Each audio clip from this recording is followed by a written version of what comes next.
Hello everyone, I have the Sri Lanka Rugby Football Union's newly elected president, Mr. Rizly Illyas. Let's find out what he has to say about his vision in terms of where he can take Sri Lanka. Firstly, congratulations on your appointment. Thank you, Sabir, and nice to have you back in Sri Lanka. Thank you very much. And you're talking about change and vision and driving towards new innovation to Sri Lanka Rugby. What sort of that you're going to bring into the table? Yeah, when I spoke about the change, Sabir, the change of the culture of the union, because I have been engaged with the union for the last 10 years, I see the stakeholders are not committed with us. They have no engagement with us, and there's no trust.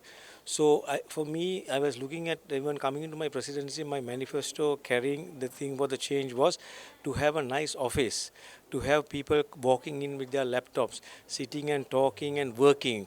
There was very lot of acidicity within the union and the stakeholders. So that is the change I'm willing to bring in for stakeholders to believe that there is a trust within ourselves, even if we win a championship, that from the school level to the rugby players, to the referees, to the coaches, to everybody involved in the game, the fans, they must be proud that Sri Lanka Rugby had won a trophy.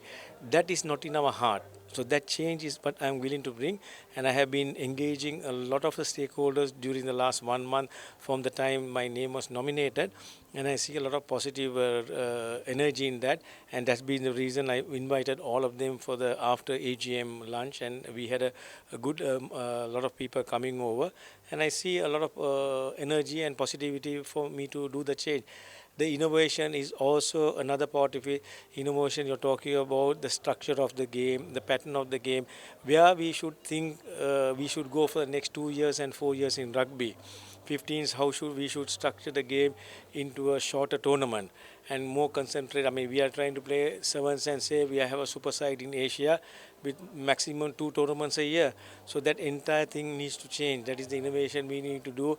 The clubs need to believe that their input into rugby is at the national level.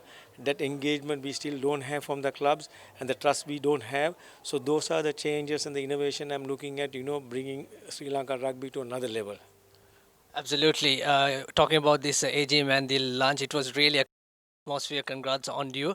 And talking about Sri Lanka rugby, it has such a long history. And how pleased are you coming from playing a small club like Petersons? Well, I never vision, my vision was never there to be a president. I was not even prepared 2 years back when Mr. Asanga Senivaratna stepped down, and when the provincial union told me for me to take over, but I was not ready there. But being here for the last 2 years, I saw positives and I saw a lot of gaps in the system, and having a issue with our finances and our structure, I take this as a challenge, because in rugby the path has never been nice for me.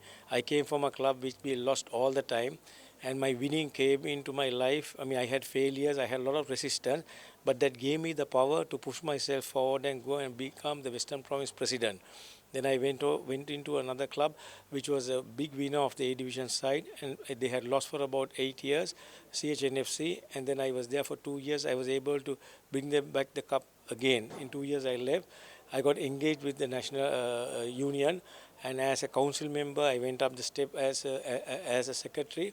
I learned a lot. I mean, if I had to say that if I didn't have failures in rugby, that is wrong. There were stories that there were bad decisions, but there were good decisions also. So that gave me last 2 years what I saw.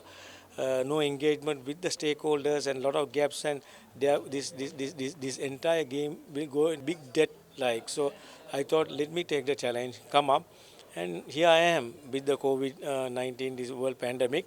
I think if we need a change with this pandemic, it's the correct time for us to change. Everybody's mindset has changed with games, with the family, with work. People have adapted to change, which was not adaptable earlier. Actually, this pandemic changed people's mindset. It was not a small pandemic. The entire world was crippled, and I think this change, which I'm trying to bring into rugby with my team, is not going to be a difficult task. The big question is to find the money. That's also could be found. Finally, I mean, the rugby is growing gradually, and your task is going to be next probably the Commonwealth Games you're talking about, and then Asian Games talking about, and also Olympic qualifiers. All these things comes under your shoulders. What's your plan for that?